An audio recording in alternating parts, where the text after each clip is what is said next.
कवि सम्मेलन और मुशायरे की लेटेस्ट वीडियो देखने के लिए आप नमोकार चैनल को सब्सक्राइब जरूर कीजिए और वीडियो को सबसे पहले देखने के लिए बेल आइकन पर क्लिक करना ना भूलें। इस कवि सम्मेलन के कंपोडर को बुलाना चाहता हूं, जिसका नाम शांति तूफान है, जो समाधान रस का कवि है। और मैंने कहा ना, मतलब इसने तो ऐसा ऐसा उत्पात मचाया है कि कई बार तो हमारे लिए संकट पैदा हो गया। आज क्रिसेंट रिसोर्ट में रुकाया तो भाई स्विमिंग पूल में कूद गया। स्विमिंग पूल में जैसे ही कूदा तो वहाँ जो पहले से लोग नहा रहे थे वो बाहर आ गए। मैंने कहा क्या हुआ? बोले यार क्या अंदर छोड़ दिया, अंधेरा ही अंधेरा हो गया है। मैंने कहा अंदर छोड़ा नहीं है, हमारा कवि गया है। मैंने इसको बाहर निकाला, मैं इसको छत पे ले गया। मैंने कहा तू सन स्नान कर, आज सन बात कर। तो हमने इसको छत पे लेटाया तो कौवे इकट्ठे हो गए। मैंने कौवे से पूछा, मैंने कहा क्या हुआ? बोले हमारा देवता मर गया। शांति तूफान हमारा वो कवि है जिसे सुनने के लिए थोड़ी सी आपको बुद्धि लगाना पड़ेगी। लेकिन मित्रों, मैं दावा तो नहीं करता, श्रद्धेय हरिओम पवार जी का आत्मविश्वास भी है कि शांति तूफान जिस तेवर से हास्य रस पैदा करते हैं कवि सम्मेलनों में, वो इकलौता कवि है पूरे हिंदुस्तान का जिसका अपना तेवर है, जिसका अपना एक कलेवर है और जिसके सुनाने के अपने एक संस्कार हैं। मैं चाहता हूं एक बार पूरा सदन जोरदार तालियों की गड़गड़ाहट के साथ भाई शांति तूफान का आह्वान करे कि वे आए और अपने शांति के साथ तूफान पे सीहोर की जनता से परिचित कराएं। भाई श्री शांति तूफान।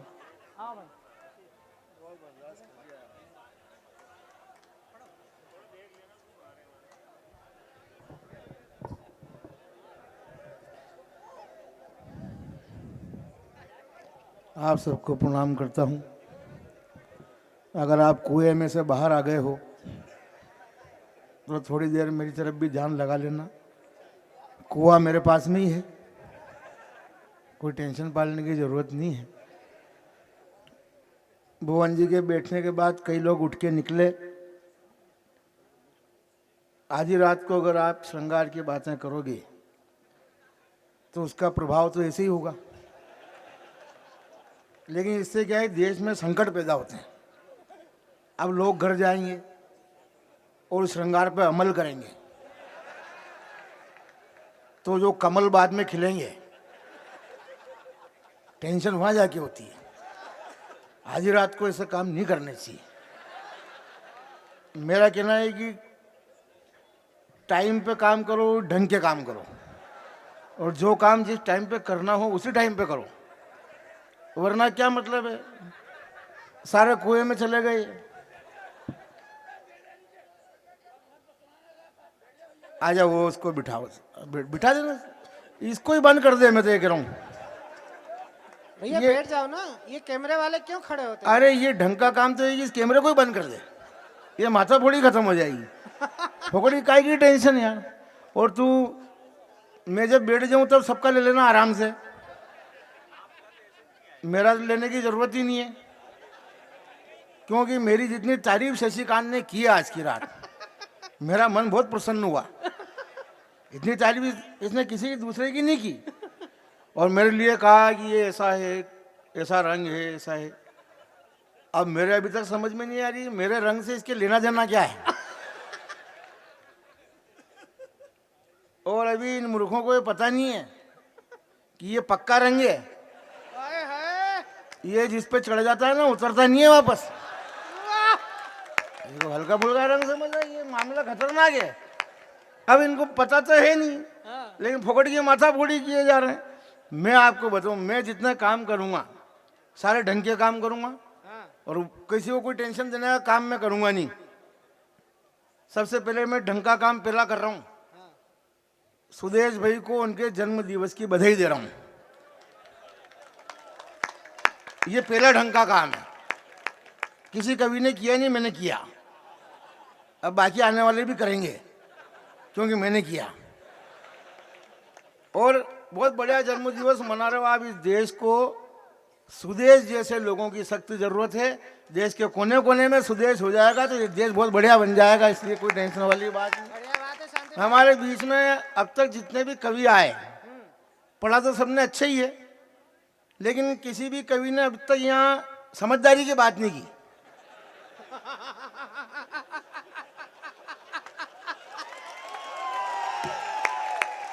और समझदारी की बात मैं करूंगा, और मैं इसलिए करूंगा क्योंकि मैं समझदार आदमी।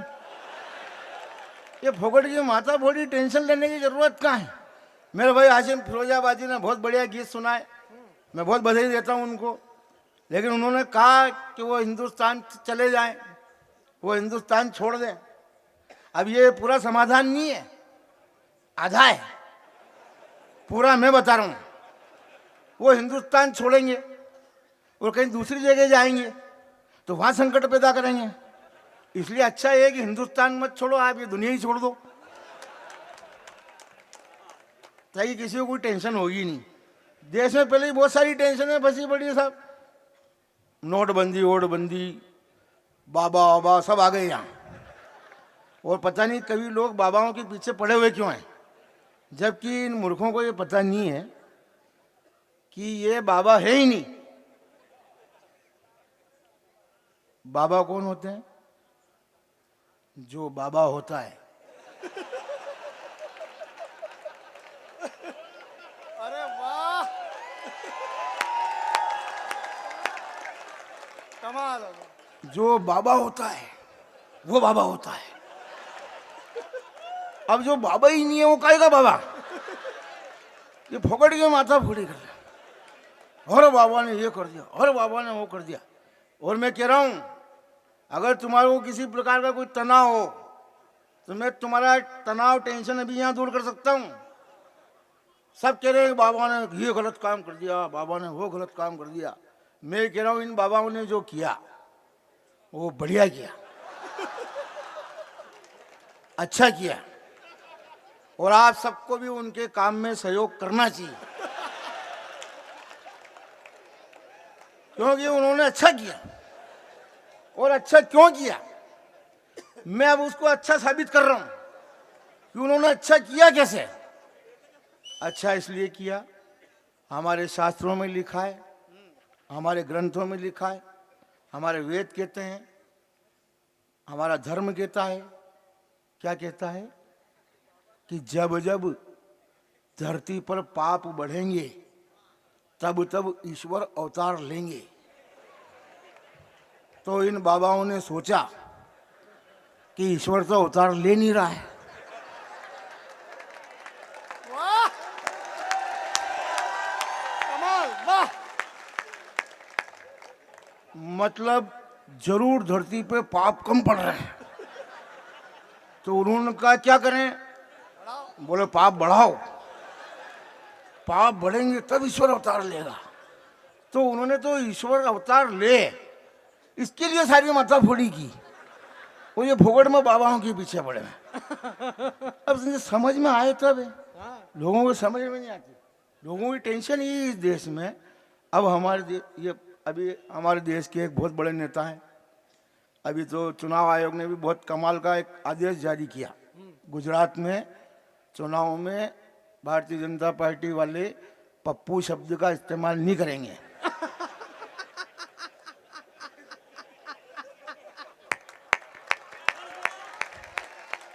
ये मैं नहीं कह रहा हूं, ये चुनाव आयोग ने कहा। मतलब चुनाव आयोग ने तो सर्टिफिकेट दे दिया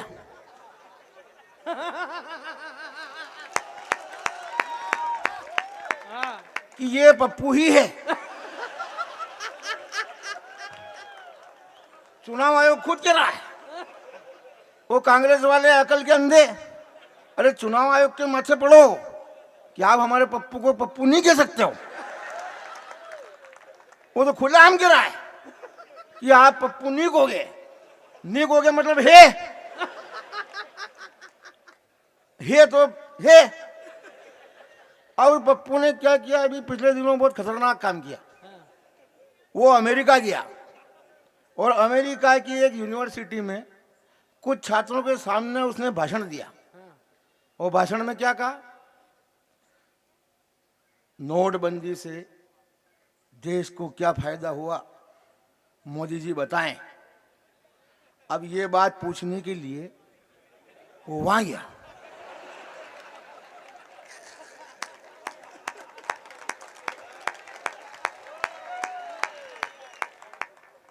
यहां नहीं पूछा, वहां जाके पूछा।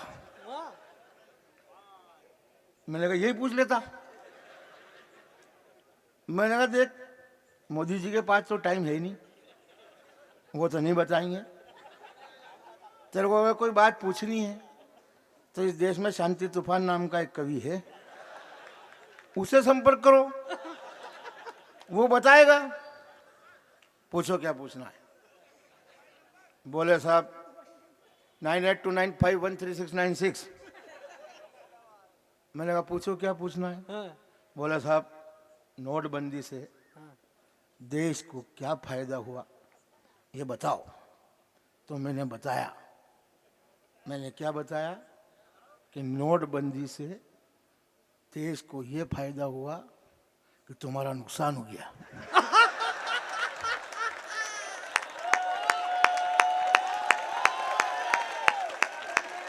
भाई बढ़िया जानते हैं, जिंदाबाद। अब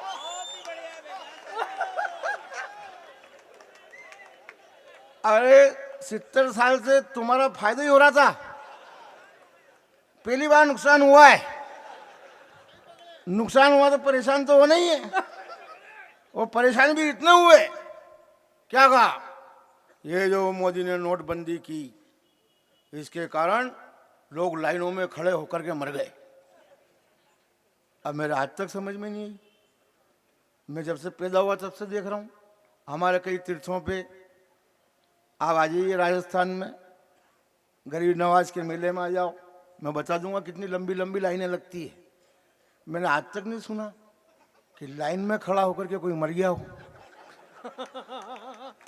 ये फोकट की माथाफोड़ी कर रहे हैं। और बोले इसने नोट बंद किए तो लोग लाइन में खड़े होने के कारण मर गए। तो मैंने कहा आपके बाप दादा कैसे मरे। बोले साहब वो तो घर पे ही मरे। तो मैंने कहा वो लाइन में खड़े होके क्यों नहीं मरे। क्योंकि आदमी तो लाइन में खड़े होने से मरता है, लेकिन इन मूर्खों का कोई भरोसा नहीं है। इनका काम खाली ये है कि विरोध करना है, वो विरोध करने के लिए ही विरोध करना है। अब ये लाइन में खड़े होने से, अब मोदी जी ने इस देश में बहुत बढ़िया अभियान चलाया। कौन सा अभियान चलाया, घर घर शौचालय बनाओ। हमारी माताएं बहनें जब जंगल जाती है लोटा लेकर के, तब उन्हें कितनी शर्म और पीड़ा का अनुभव होता होगा। इससे मुक्ति के लिए घर घर शौचालय बनाने का अभियान नरेंद्र मोदी ने चलाया और पूरे देश में घर घर में शौचालय बन रहे हैं। लेकिन इतने बढ़िया काम का भी ये मूर्ख विरोध कर सकते हैं।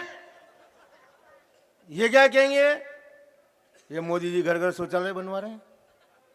अब एक घर में 8-10 सदस्य तो होते हैं, और उन 8-10 सदस्यों में से 3-4 को एक साथ लग गई मान लो, और वो लाइन में खड़े हैं, और दुर्भाग्यवश उनमें से कोई निकल लिया, तो ये मोदी के माथे पड़ेंगे। बोले अगर ये घर घर शौचालय नहीं बनाता तो लोग लाइन में खड़े होने से नहीं मरते।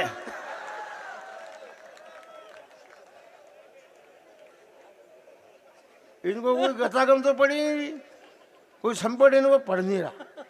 देश में कितनी सारी टेंशनें फंसी पड़ी है और इनके पास में कुछ नहीं। इस देश में, देश का दुर्भाग्य तो ये है कि इतने आप सब लोग यहाँ बैठे हैं आज की रात। किसी कवि ने कहा यहाँ कि हिंदू बैठे हैं और मुसलमान बैठे हैं। मेरी नज़र में तो कोई नहीं बैठा, ना कोई हिंदू बैठा है ना मुसलमान बैठा है। यहाँ जो बैठा है वो सिर्फ हिंदुस्तान बैठा है। आप हिंदू मुसलमान की नज़र से देखते क्यों? सही बात। संकट तो यहाँ फंसा पड़ा है, इंसान की नज़र से नहीं देख रहे हैं। और आप सब जितने लोग शिवर के या आसपास के जितने भी लोग यहाँ आए, जितने भी लोग बैठे हैं, मेरी नज़र में आप सब समझदार लोग हैं। आप यहाँ क्यों बैठे हैं ये आपको पता है, क्योंकि आप समझदार लोग हो। आप यहाँ काहे की जन्मदिवस मनाने के लिए, कवि सम्मेलन सुनने के लिए आप लोग यहाँ बैठे हैं। लेकिन देश का दुर्भाग्य ये है कि एक आदमी 10 साल तक दिल्ली में बैठा रहा, उसको 10 साल तक ये पता नहीं चला कि मैं यहाँ क्यों बैठा हूँ। वो तो 11वें साल में कोयला घोटाले की फाइल गई और सुप्रीम कोर्ट ने कहा सरदार जी पधारो, तब उसको पता चला कि मैं यहाँ इसलिए बैठा रखा।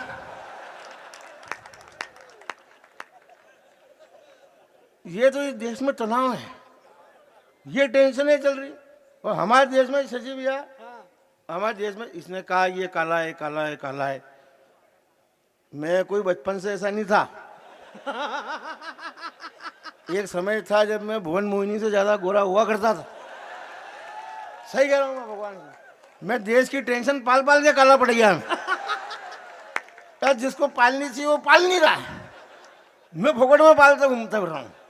ये टेंशन है इस देश में। हमारे देश में तो संकट ये है कि जो हमारे देश में जो अभियान चलाए जाते हैं वो भी न तो ढंग के चलाए जाते हैं न टाइम पे चलाए जाते हैं। इसमें बेटियों पे बहुत बढ़िया कविता पढ़ी लास्ट में। और हमारी सरकार ने भी, मध्य प्रदेश की सरकार भी, भारत की सरकार भी अभियान चला रही है, बेटी बचाओ, बेटी पढ़ाओ, बेटी बढ़ाओ अभियान चला रही। लेकिन अब ये ढंग का अभियान नहीं है। ढंग का मैं बता रहा हूं, बेटी बचाओ नहीं, बेटी पैदा करो अभियान चलाओ। वाह, पैदा तो हो ही नहीं रही और बोले बचाओ। बचेगी कहां से? पैदा होगी तो बचेगी। इसलिए मैं कह रहा हूं और पूरे देश में घूम घूम के कहता फिर रहा हूं, बेटी पैदा करो अभियान चलाओ। मैंने अपने घर में 2 बेटियां पैदा कर रखी है और अगर और कहीं करनी हो तो आप मुझे बताइए। नहीं, इसमें माथा फोड़ी की बात नहीं है। मैं उन घरों में जाऊंगा, हाथ जोड़ के निवेदन करूंगा कि आप भी अपने घर में बेटी पैदा कीजिए। इसमें काय की टेंशन है? ये संकट तो ये है कि अभियान को जिस तरीके से चलाना पड़ता है वो ढंग से नहीं चलाया जाता है, तब जाकर के संकट पैदा होते हैं। हमारे देश में एक बहुत बढ़िया अभियान चलाया, वो स्वच्छ भारत वाला। स्वच्छ भारत का अभियान चल रहा है। भारत को स्वच्छ होना चाहिए, बहुत अच्छी बात है। और इस अभियान पे मोदी जी ने अरबों रुपए खर्च भी किए। इसके बाद भी ये अभियान सफल नहीं हो रहा। अब क्यों नहीं हो रहा? ये जानकारी मोदी जी के पास भी नहीं, ये खाली मेरे पास में है। मेरे पास इसलिए मैं समझदार आदमी, मैं पूरे देश को बताता फिर रहा हूँ कि अभियान सफल क्यों नहीं हो रहा। उन्होंने ब्रांड एम्बेसडर बनाए, अमिताभ बच्चन, सौरभ गांगुली, सचिन तेंदुलकर, कई लोगों को ब्रांड एम्बेसडर बनाया। मेरे को नहीं बनाया। मेरे को नहीं बनाया तो अभियान सफल नहीं हो रहा है। मैंने कारण बताया ना, अभियान सफल क्यों नहीं हो रहा है। 70 साल से इस देश में एक ही माता फोड़ी। एक तो उन्होंने सबसे पहले जो काम शुरू किया, काम ही गलत ढंग से शुरू कर दिया। वो स्वच्छ भारत अभियान में एक चश्मा बनाया, उस चश्मे के 2 कांच में एक में स्वच्छ फंसाया, एक में भारत फंसाया, तो चश्मा ही खराब हो गया। अभियान कहां से सफल होगा? चश्मे या स्वच्छ हो गया। और क्या कारण है अभियान सफल नहीं हो रहा? 70 साल से इस देश में एक ही माथा फोड़ी चल रही है, दूसरा कोई काम ही नहीं। भाइयों बहनों,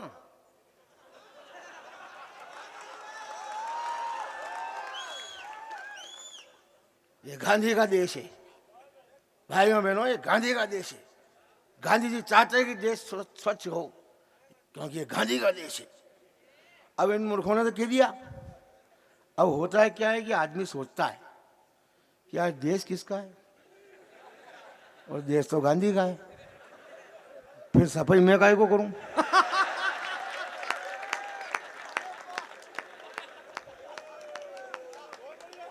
भाई मेरा देश है ही नहीं। अब यहां अगर कोई गंदगी पड़ी है तो मैं काहे को साफ करूंगा? वो गांधी आएगा, वो देश तो उसका है। ये कारण है कि ये स्वच्छ भारत अभियान पूरी तरह से सफल नहीं हो रहा है। और अगर इसको सफल बनाना है तो गांधी वांधी का छोड़ो, 125 करोड़ देशवासियों को एहसास दिलाओ कि हिंदुस्तान तुम्हारा अपना देश है, तुम्हारा अपना परिवार है। जिस दिन ये एहसास दिलाया जाएगा उस दिन स्वच्छ भारत अभियान अपने आप सफल हो जाएगा। बस संकट तो यहाँ ये फंसे पड़े, काम को जिस तरीके से करना चाहिए उस तरीके से नहीं करोगे तब तक परिणाम ढंग के नहीं आएंगे। मैं दावे के साथ में कह रहा हूँ, ढंग के काम करो। हमारे देश में एक तो संकट क्या है, अब ये कवि सम्मेलन शुरू हुआ तब से यहाँ लोग इतनी संख्या में आए हुए, बाहर भी लोग खड़े।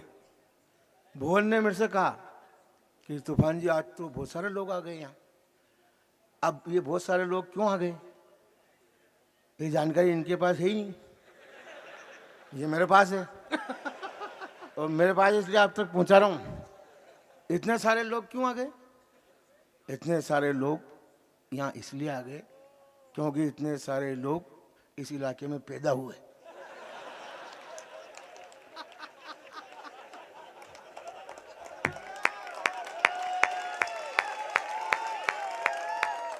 पैदा हुए तो आ गए, नहीं होते तो नहीं आते। अब उसमें काय की टेंशन है? जनसंख्या। टेंशन ये नहीं है, इसमें टेंशन ये फंसी पड़ी है कि इतने सारे लोग पैदा क्यों हो रहे हैं। हाँ, संकट यहाँ है, ये पूरे देश का संकट यही है। सरकार परेशान है कि विकास की योजना आम आदमी तक क्यों नहीं पहुंच पाती, क्योंकि जिस गति से अपन पैदा हो रहे हैं वो खतरनाक है, उसको रोकना जरूरी है। सरकार सारे प्रयास कर रही है कि आपको बता रही है, साधन भी बता रही है कि आप ये करो,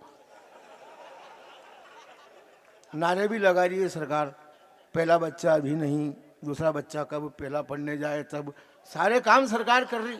इसके बावजूद भी लोग मान नहीं रहे, रात दिन लगे हुए हैं। अरे इससे संकट पैदा होता है। जब सरकार ने सारे काम कर लिए, उसके बाद भी जब बढ़ती हुई जनसंख्या नहीं रुकी, तो सरकार के लोगों ने मेरे से संपर्क किया। मेरे से इसलिए किया, मैं समझदार आदमी हूं। बोला यार तूफान साहब, हम सारे काम कर रहे हैं, इसके बावजूद भी देश की बढ़ती हुई जनसंख्या रुक नहीं रही, तो आप कोई समाधान बताओ। मैंने कहा ये बढ़ क्यों रही है, इसकी जानकारी है आपके पास? बोले साहब नहीं है। मैंने जब तुम्हें यही पता नहीं है कि ये बढ़ क्यों रही है तो रोकेंगे कहाँ से? सही बात। पहले ये पता करो कि ये बढ़ क्यों रही है। बोला साहब ये तो हमारे को पता नहीं। तो मैंने जानकारी खोजी कि ये जनसंख्या बढ़ क्यों रही है। मैं उसके बढ़ने का कारण बताता हूँ आपको। हमारे देश की जनसंख्या दिन दुनी रात चौगुनी बढ़ क्यों रही?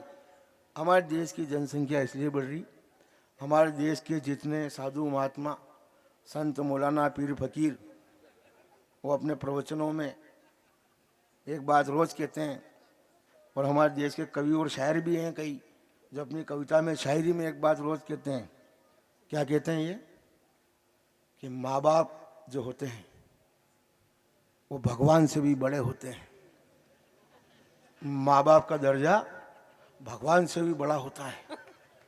तब इन मूर्खों ने तो कह दिया। अब होता क्या है कि जैसे ही लड़का लड़की शादी करते हैं, वो शादी करते ही अपने मन में विचार करते हैं कि अपने को भगवान से बड़ा बनने के लिए क्या करना चाहिए।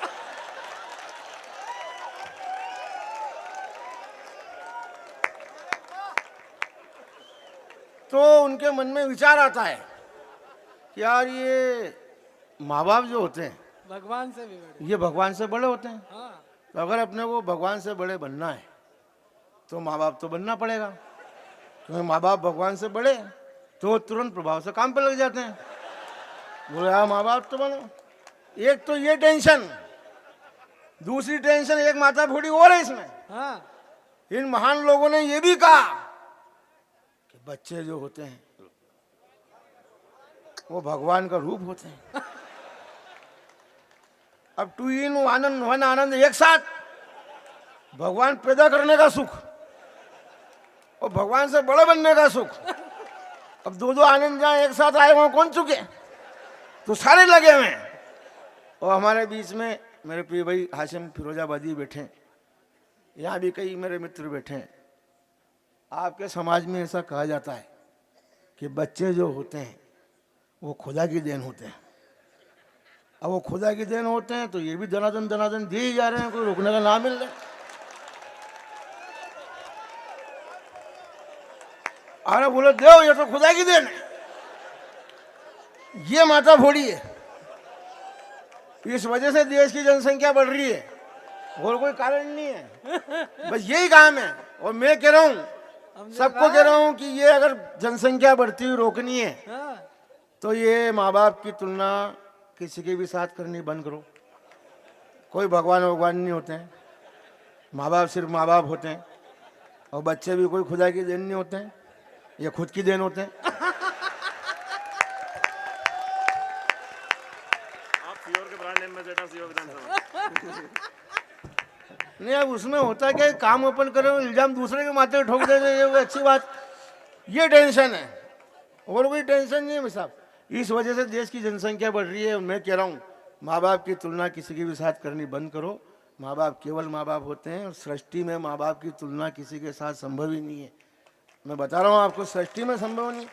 माँ बाप दुनिया में वो दो शब्द होते हैं जो व्यक्ति को उसके जन्म से लगाकर मृत्यु तक की यात्रा का एहसास कराते हैं।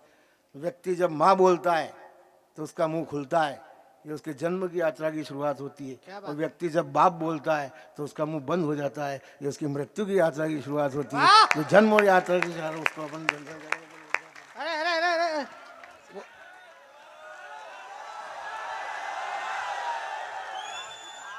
हाँ, उधार वाला और गाय वाला, बस दो जल्दी। अरे अभी सुनाया कहाँ, दो समाधान अरे तो पवार मैं- जी ने आदेशित किया है। मैं कोई जा नहीं रहा था और मैं कोई ऐसे जाता भी नहीं हूँ, लेकिन समय की मर्यादा थी और पवार साहब ने मुझे कहा था कि इतनी बजे तक अपना कार्यक्रम है, तो मैं उस हिसाब से चल रहा था। मेरे क्या लेन देना, वरना मैं तो माथा फोड़ी बहुत देर तक कर सकता हूँ, मुझे कोई टेंशन नहीं है। टेंशन में तो सारे लोग आ जाते हैं जब मैं जरूरत से ज़्यादा माथा फोड़ी करता हूँ।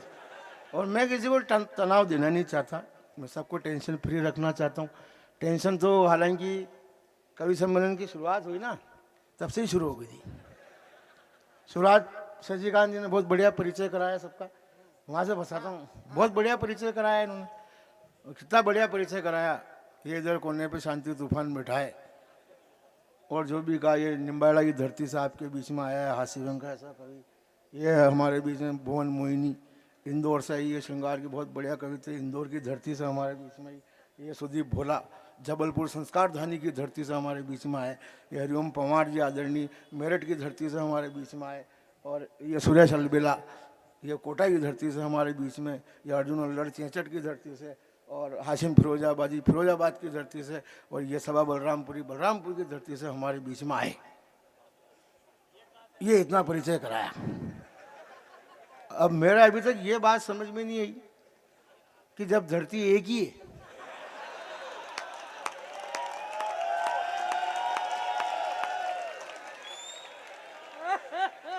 बढ़िया शांति।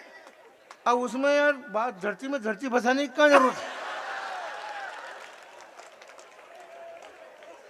बढ़िया है। डायरेक्ट कहते ये धरती से आए, माथा फोड़ी खत्म।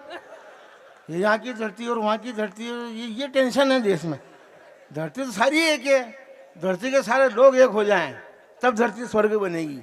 ये कह रहा हूँ मैं। कहने का मतलब ये कोई यहाँ की धरती वहीं की धरती नहीं होती। लेकिन अब ये करते हैं लोग करते हैं। दुनिया में कई किस्म के लोग होते हैं और कई चतुर लोग भी होते हैं जो क्या करते हैं। मैं कह रहा हूँ टाइम पे ढंग के काम वाला मामला। हमारे देश में एक कुछ चतुर लोग दिल्ली में रहते हैं, खुजलीवाल एंड कंपनी। वो रालेगण सिद्धि से एक डोकरे को उठा के लाए और उस बापड़े को उठा के लाए और उसको वो चकडोल बना के पूरे देश में घुमाया।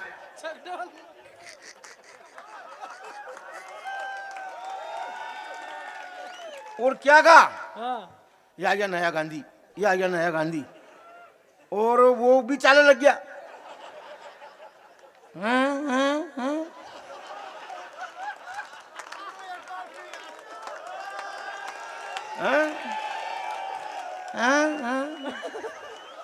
मैं गांधी हूँ।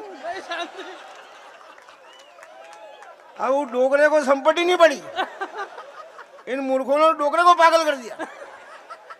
वो चारे लग गया। अब वो 78 साल की उम्र में 78 साल की उम्र में भ्रष्टाचार मिटाने के लिए वहां उसको दिल्ली पकड़ के लाए और दिल्ली में बिठा दिया उसको जंतर मंतर। दिल्ली में बिठा दिया। अब वो डोकरे ने ये अकल नहीं लगाई कि जिस उम्र में उसको उठना था उसमें पागल वहां जाके बैठ गया। ये टाइम पे ढंग का काम नहीं हुआ, इसलिए परिणाम ढंग के नहीं आए। परिणाम आज तक नहीं आए। और वो शाणे लोग जो उसको नया गांधी बना के ले गए थे, 2 अक्टूबर का गांधी बना के ले गए उसको, 30 जनवरी का गांधी बना के वापस छोड़ा है। आज तक कोई पूछने वाला नहीं है उसको। संकट तो यहाँ ये फंसे पड़े। अरे और मैं बताऊं, इन मूर्खों ने ये कहा कि पूरा देश भ्रष्टाचार के खिलाफ खड़ा हो गया। जब पूरा देश खड़ा हो गया तो फिर कर कौन रहा है अभी?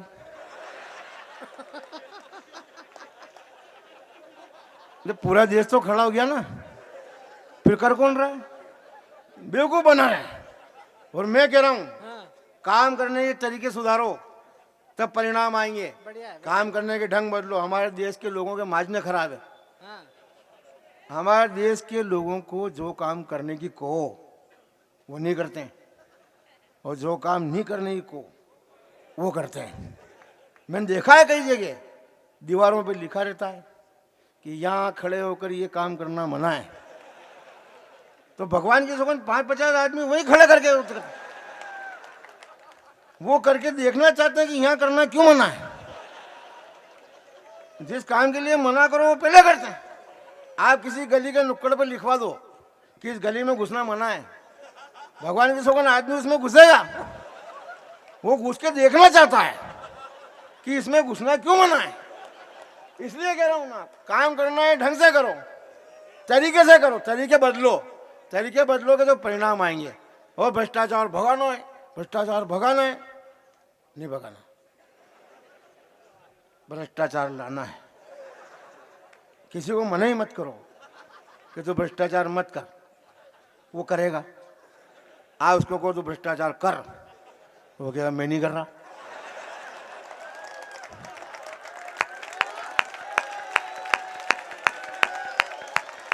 उधार उधार नहीं, सही कह रहा हूं मैं। किसी को के देखो, वो कहे मैं काहे को करूं, तू कौन होता है मुझे कहने वाला। इसलिए तरीके बदलो काम करने के। काम भ्रष्टाचार मैं कह रहा हूं, आप प्रैक्टिकल करके देख लेना। एक बच्चे को यहाँ लाके खड़ा कर दो इस प्रांगण में, और मैं उस छोटे बच्चे को मैं उसको यहाँ से भगाऊं, हट हट हट हट हट, वो नहीं भागेगा। तो यहाँ जरूर कुछ ना कुछ हो रहा है, हो जाएगा ही नहीं।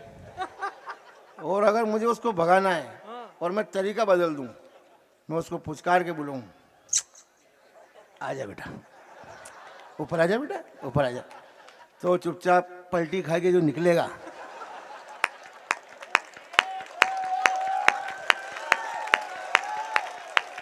वो टेंशन में यूं आएगा कि यार ये मुझे भूला क्यों रहा है। इसलिए अपने को काम करने के तरीके बदलने हैं, भाई, और कुछ नहीं है। फिर कभी मैं एक अंतिम समाधान और आपके बीच में रख देता हूँ, समय की अपनी मर्यादा है। जितने भाई साहब के पीछे से आदेश होते जाएंगे मैं उतने में आगे काम करता जाऊँ। कोई टेंशन वाली बात नहीं। मैं ज़्यादा एक समाधान मैंने इन दिनों खोजा, बहुत खतरनाक समाधान है। आप में से भी कई लोगों का अगर वो काम आ सकता हो तो उस पर आप भी अमल कर सकते, आप भी फायदा ले लेना। हमारे मंचों पे एक सड़ा चुटकुला चलता है। उसमें क्या होता है कि एक आदमी आता है और किसी कवि से पूछता है कि यार लोग मुझे मरने के बाद भी याद रखें, ऐसा कोई उपाय बता। तो कवि उसे कहता है कि कुछ नहीं यार, तू लोगों से ढेर सारा कर्जा लेके मर जा।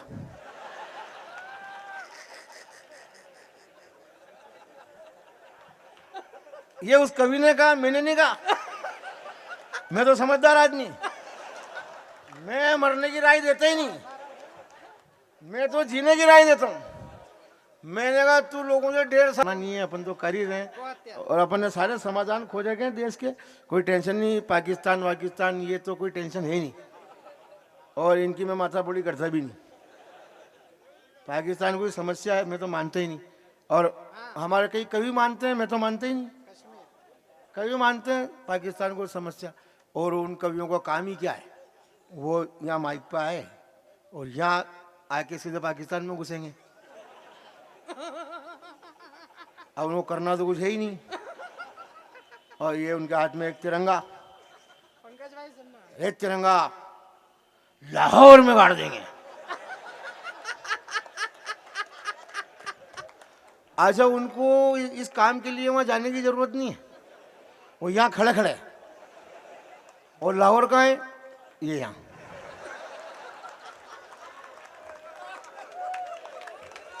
ये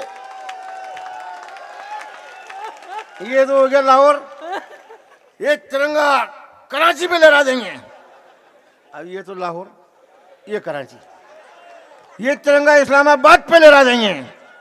ये इस्लामाबाद, ये लाहौर, ये कराची। और उनको कहीं जगह नहीं मिली तो पाकिस्तान के राष्ट्रपति की छाती पे लहरा देंगे। ये उसकी छाती होगी। अब ये कुल मिला के 4/6 का तो पाकिस्तान।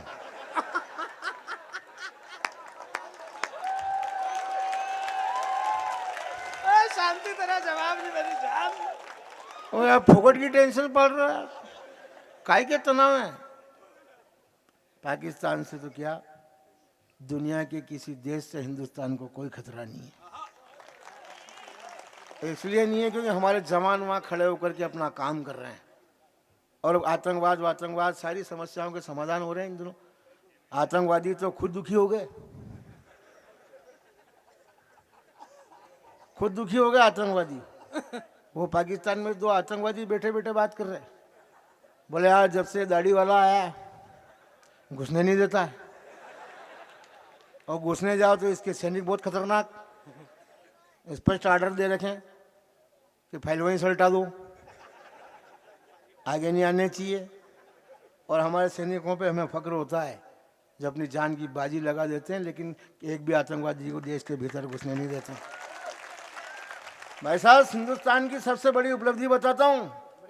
3 साल हो गए, 3 साल पहले जाना, एक दिन भी खाली नहीं छूटता था। एक दिन जब आतंकवादी हिंदुस्तान के किसी न किसी छोटे बड़े शहर में आकर बम विस्फोट के धमाके नहीं करते थे, लोगों के चिथड़े नहीं उड़ाते थे, एक दिन खाली नहीं जाता था, कोई दिन खाली नहीं जाता था। और पिछले 3 साल में बड़े फक्र के साथ, गर्व के साथ कह रहा हूँ, पिछले 3 साल में हमारे सैनिकों ने शहादत दी होगी, लेकिन हिंदुस्तान के किसी भी शहर में बम विस्फोट की एक भी घटना को नहीं होने दिया। इससे बड़ी उपलब्धि क्या होगी? और हम मानने को तैयार नहीं। तब जाके वो आतंकवादी वहां पाकिस्तान में बात कर रहे, बोले यार ये घुसने नहीं देता। तो दूसरे आतंकवादियों ने कहा यार फिर करें क्या? तो पहले ने कहा यार करना क्या है, अपने पास बम तो है, अपने को काय के लिए दे रखे हैं, हिंदुस्तान में फोड़ने के लिए दे रखे हैं, और वहां वो घुसने नहीं दे रहा। तो अपने एक काम करो, पाकिस्तान को हिंदुस्तान समझ लो और यहीं फोड़ दो। तो आजकल यहाँ फोड़ते फोड़ते वहीं फोड़ रहे हैं और प्रतिदिन फोड़ रहे हैं। और जब आतंकवादियों ने मान लिया है कि ये पाकिस्तान नहीं है, हिंदुस्तान है, तो हम मानने को तैयार नहीं है। हमें मानना पड़ेगा ये पाकिस्तान है। ये सीधा सीधा समाधान है। सब संकट यहीं पैदा हो रहे हैं। जो समस्या नहीं है उसको अपन ने समस्या मान लिया। 70 साल से हम कह रहे हैं कश्मीर समस्या का समाधान करना है, कश्मीर समस्या का समाधान करना है। अरे कश्मीर समस्या ही नहीं है, कश्मीर समस्या है ही नहीं। जब हम समस्या बताते हैं तो पाकिस्तान UN में लेके जाता है समस्या कि भारत के लोग खुद कह रहे हैं कश्मीर समस्या है, इसका समाधान करो। इसलिए मैं कह रहा हूँ कश्मीर को समस्या बताना बंद करो। बिल्कुल समस्या नहीं है, और अगर हो तो मैं शांति तूफान सीहोर के मंच पे खड़ा खड़ा 1 सेकंड में समाधान कर सकता हूँ, और बिल्कुल अहिंसात्मक तरीके से। और करना कुछ नहीं है, धारा 370 फितर सारे मसले 1 सेकंड में खत्म। कुछ नहीं करना है। करना क्या है? केवल मात्र इतना सा काम करना है कि हमारे भारत का जो कश्मीर है उसका आप नाम बदल दो।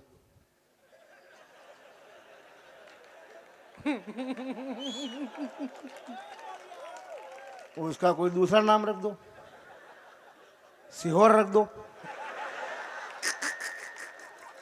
कुछ भी रख दो। ये तो हो गई माथाफोड़ी खत्म। अब पाकिस्तान अगर वहां जाके कि साहब कश्मीर समस्या का समाधान करो, तो अपनन भी को वहां करो, हमारे यहाँ तो है ही नहीं।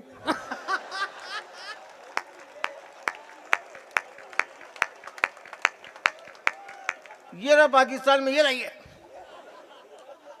तो ये इस प्रकार से समस्याओं के समाधान होंगे। मित्रों, आप सबने बहुत बहुत प्यार दिया, मैं आपका बहुत बहुत धन्यवाद। ये थे मित्रों शांति तूफान। कवि सम्मेलन और मुशायरे की लेटेस्ट वीडियो देखने के लिए आप नमोकार चैनल को सब्सक्राइब जरूर कीजिए और वीडियो को सबसे पहले देखने के लिए बेल आइकन पर क्लिक करना ना भूलें।